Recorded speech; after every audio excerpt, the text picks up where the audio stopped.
राधे राधे। जय श्री कृष्णा। आप सभी का दिन शुभ और मंगलमय हो और भगवान श्री सूर्य नारायण की कृपा आप और आपके परिवार पर सदा सर्वदा बनी रहे। आज सुनिए ज्येष्ठ मास महात्म्य का अध्याय 22। आज के अध्याय में आप सुनेंगे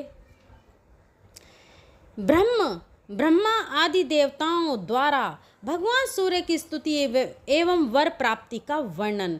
सुमंतु मुनि बोले, राजन, भगवान सूर्य की भक्ति पूजा और उनके लिए दान करना तथा हवन करना सबके वश की बात नहीं है तथा उनकी भक्ति और ज्ञान एवं उसका अभ्यास करना भी अत्यंत दुर्लभ है। फिर भी उनके पूजन स्मरण से इसे प्राप्त किया जा सकता है। सूर्य मंदिर में सूर्य की प्रदक्षिणा करने से वे सदा प्रसन्न रहते हैं। सूर्य चक्र बनाकर पूजन एवं सूर्य नारायण का स्तोत्र पाठ करने वाला व्यक्ति इच्छित फल एवं पुण्य तथा विषयों का परित्याग कर भगवान सूर्य में अपने मन को लगा देने वाला मनुष्य निर्भीक होकर उनकी निश्चल भक्ति प्राप्त कर लेता है। तब राजा शैतानिक ने पूछा, हे द्विज श्रेष्ठ, मुझे भगवान सूर्य की पूजन विधि सुनने की बड़ी ही इच्छा है। मैं आपके ही मुख से सुनना चाहता हूँ। कृपा कर कहिए कि सूर्य की प्रतिमा स्थापित करने से कौन सा पुण्य और फल प्राप्त होता है तथा समार्जन करने और गंध आदि के लेपन से किस पुण्य की प्राप्ति होती है। आरती, नृत्य, मंगल गीत आदि कृतियों के करने से कौन सा पुण्य प्राप्त होता है। अर्घ्य, दान, जल एवं पंचामृत आदि से स्नान, कुश, रक्त, पुष्प, सुवर्ण, रत्न, गंध, चंदन, कपूर आदि के द्वारा पूजन, गंध आदि विलेपन, पुराण श्रवण एवं वाचन, अव्यंग दान और वम रूप में भगवान सूर्य तथा अरुण की पूजा करने से जो फल प्राप्त होता है वह बताने की कृपा करें। तब सुमंतु मुनि बोले, राजन, पहले आप भगवान सूर्य के महनीय तेज के विषय में सुने। कल्प के प्रारंभ में ब्रह्मा आदि देवंग अहंकार के वशीभूत हो गए। तम रूपी मोह ने उन्हें अपने वश में कर लिया। उसी समय उनके अहंकार को दूर करने के लिए एक महनीय तेज प्रकट हुआ जिससे वह संपूर्ण विश्व व्याप्त हो गया। अंधकार नाशक तथा 100 योजन विस्तार युक्त वह तेज पुंज आकाश में भ्रमण कर रहा था। उसका प्रकाश पृथ्वी पर कमल की कर्णिका की भांति दिखाई दे रहा था।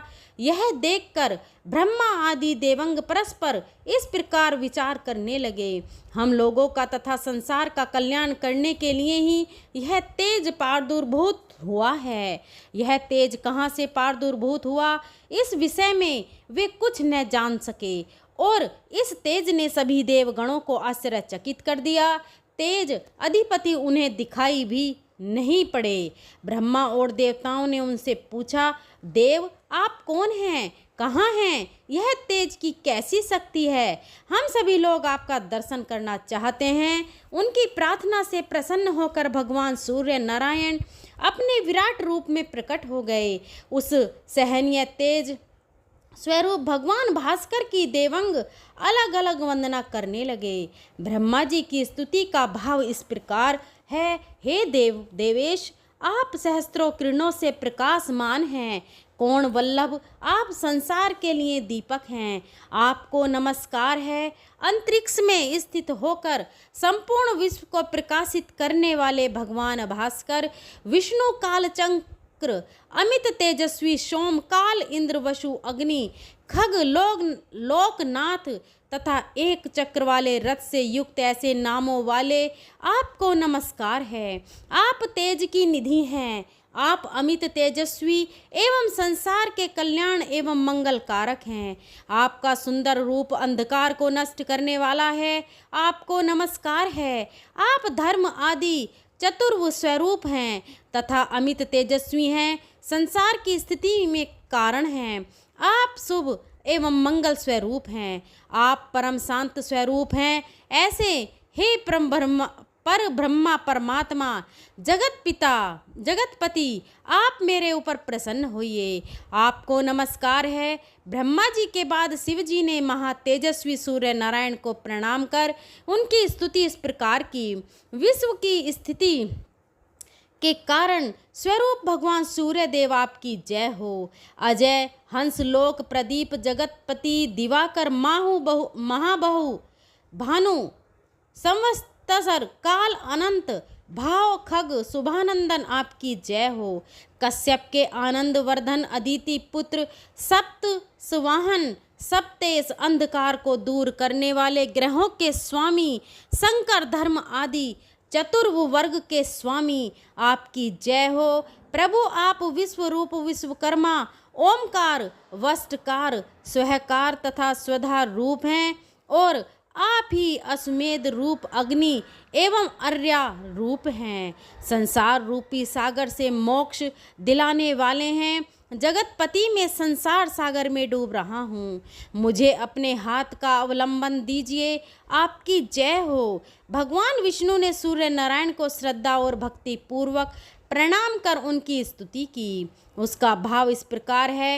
हे भूत भावन देव देवेश, आप दिवाकर रवि भानु मार्तंड भास्कर भंग इंद्र विष्णु हरि हंस अर्क इन रूपों में प्रसिद्ध हैं। आपको नमस्कार है। आप समस्त लोकों तथा प्राणियों के अधिपति हैं। देवताओं तथा वर्णों के भी आप ही अधिपति हैं। आपको नमस्कार है। जगत स्वामिन, आप ही ब्रह्मा रूप रुद्र प्रजापति सोम आदित्य ओंकार बृहस्पति बुध शुक्र अग्नि भग वरुण कश्यप आत्मज हैं। आपसे ही यह संपूर्ण चराचर जगत व्याप्त है। देवता असुर तथा मानव आदि सभी आपसे ही उत्पन्न हैं।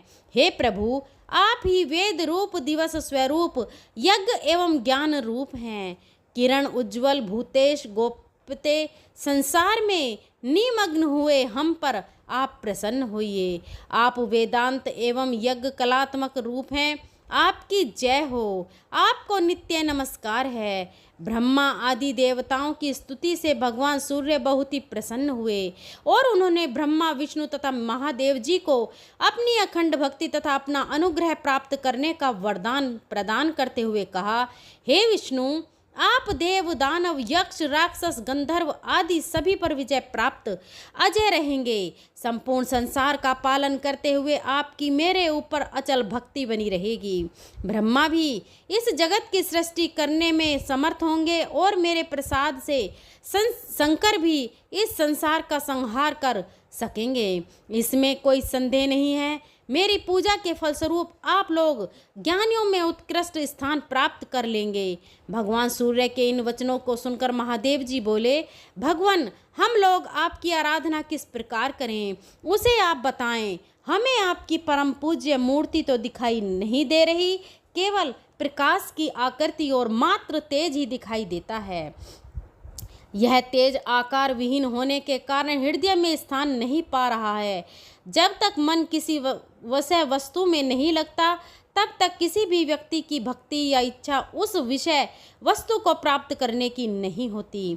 जब तक भक्ति उत्पन्न नहीं होती, तब तक पूजन आदि करने में कोई भी सामर्थ्य नहीं होगा। इसलिए आप साकार रूप में प्रकट होइए, जिससे कि हम लोग उस साकार रूप का पूजन अर्चन करके सिद्धि को प्राप्त करने में समर्थ हों जाएं। यह सुनकर भगवान सूर्य कहने लगे, महादेव जी, आपने बड़ी अच्छी बात पूछी है। आप दंत चित्त होकर सुने, इस जगत में मेरी 4 प्रकार की मूर्तियां हैं जो संपूर्ण संसार को व्यवस्थित करती हैं। सर्जन पालन पोषण तथा संहार आदि में प्रत्येक समय संलग्न रहती हैं। मेरी प्रथम मूर्ति राजसी मूर्ति है, जो ब्रह्मी शक्ति के नाम से प्रसिद्ध है। वह कल्प के आदि में संसार की सृष्टि करती है। द्वितीय सात्विकी मूर्ति विष्णु स्वरूपिणी है, जो संसार का पालन और दुष्टों का विनाश करती है।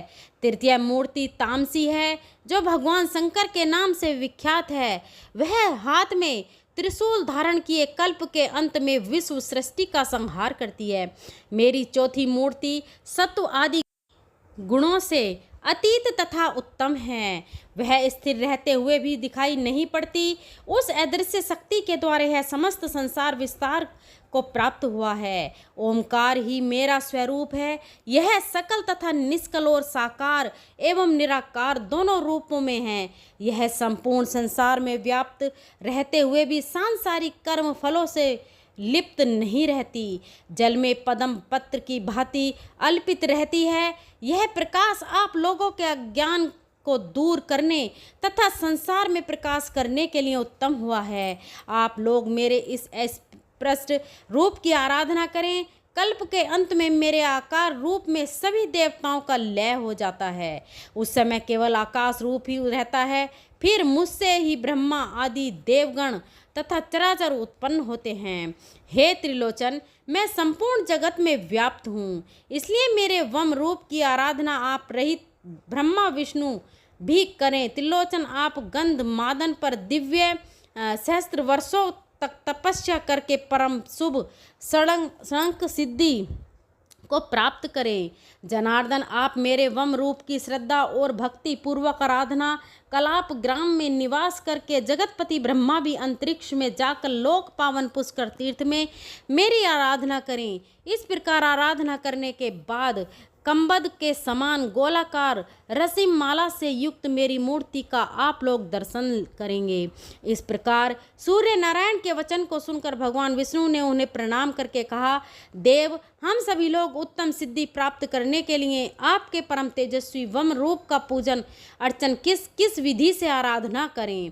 हे परम पूज्य, कृपया आप उस विधि को बताकर मुझ सहिता ब्रह्मा और शिव पर दया कीजिए, जिससे हम लोगों को परम सिद्धि प्राप्त होने में कोई भी विघ्न बाधा न पहुँच सके। तब सूर्य भगवान बोले, देवताओं, मैं श्रेष्ठ वासुदेव, आप शांत चित्त होकर सुनिए। आपका प्रश्न उचित है। मेरे अनुपम वम रूप की आप लोग आराधना करें। मेरी पूजा मध्याह्न काल में भक्ति पूर्वक सदैव करने से इच्छित भक्ति की प्राप्ति होती है।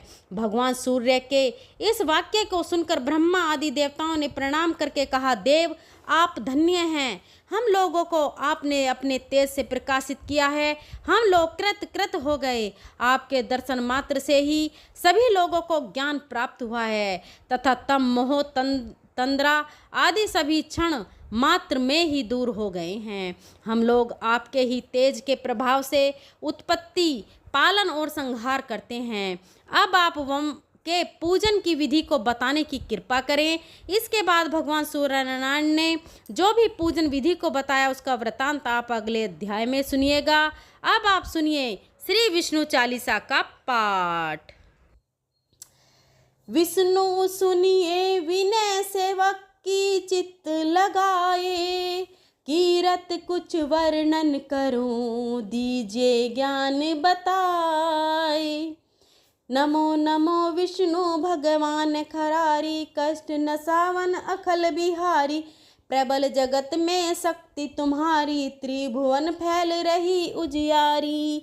सुंदर मन मनोहर सूरत, सरल स्वभाव मोहनी मूरत। तन पर पीतांबर अति सोहत, बैजंती माला मन मोहत। शंख चक्र कर गदा विराजत, देख दैत्य असुर दल भाजत। सत्य धर्म मद लोभन गाजे, काम क्रोध मद लोभन छाजे। संत भक्त संजन मन रंजन, धनुज असुर दुष्ट दल गंजन। सुख उपजाए कष्ट सब भंजन, दोष मिटाए करत जन सज्जन। पाप काट भव सिंधु उतारण, कष्ट नाश कर भक्त उबारण। करत अनेक रूप प्रभु धारण, केवल आप भक्ति के कारण। धरणी धेनु बन तुम ही पुकारा, तब तुम रूप राम का धारा। भार उतार असुर दल मारा, रावण आदिक को संहारा। आप वराहा रूप बनाया, हिरण्याक्ष को मार गिराया। धर्मस्य तन सिंधु बनाया, चोह रतन को निकलाया। अमलिक असुरन द्वंद मचाया, रूप मोहिनी आप दिखाया। देवों को अमृत पान कराया, असुरन को छवि से बहलाया। कुकुर्म रूप धर सिंधु मजाया, मंदराचल गिरि तुरंत उठाया। शंकर का तुम फंद छुड़ाया, भस्मासुर को रूप दिखाया। वेदन को जब असुर डुबाया, कर प्रबंध उन्हें ढूंढवाया। मोहित बनकर खलय नचाया, उसी हे कर भस्म कराया। असुर जलंधर अति बलदाई, शंकर से उनकी थी लड़ाई। आर पार शिव सकल बनाई, कीन सती से छल खल जाई। सुमरिन कीन तुम्हें शिवरानी, बतलाई सब विपत कहानी। तब तुम बने मुनीश्वर ज्ञानी, वृंदा की सब सूरत भुलानी। देख तीन धनुज सैतानी, वृंदा आए तुम्हें लपटानी। हो स्पर्श धर्म क्षतिहानि, हना असुर और शिव सैतानी। तुमने ध्रुव प्रहलाद उबारो, हिरण्याक्ष आदि खल को मारो। गणिका और अजामिल तारे, बहुत भक्त भव सिंधु उतारे। हरऊ सकल संताप हमारे, कृपा करऊ हर सिर जनहारे। देखऊ मैं निज दर्शन तुम्हारे, दीप बंधु भक्तन हितकारे। चाहता आपका सेवक दर्शन, करहु दया अपनी मधुसूदन।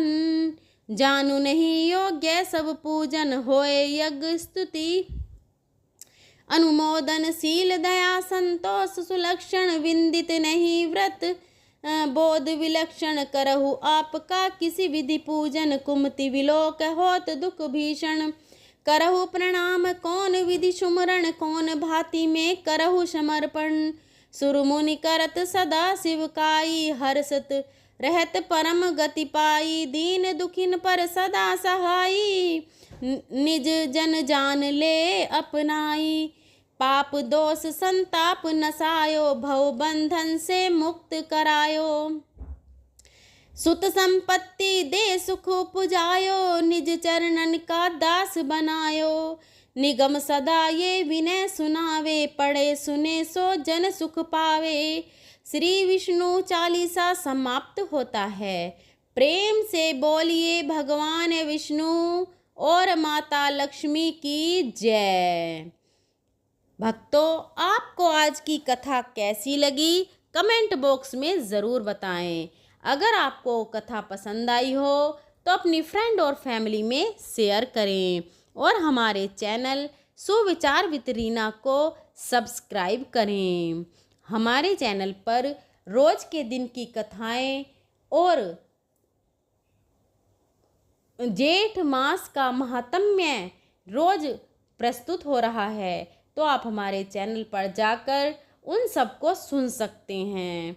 यहाँ तक के बने रहने के लिए बहुत बहुत धन्यवाद। अगर मेरे बोलने में कोई त्रुटि रही हो तो मैं हाथ जोड़कर क्षमा मांगती हूँ। धन्यवाद।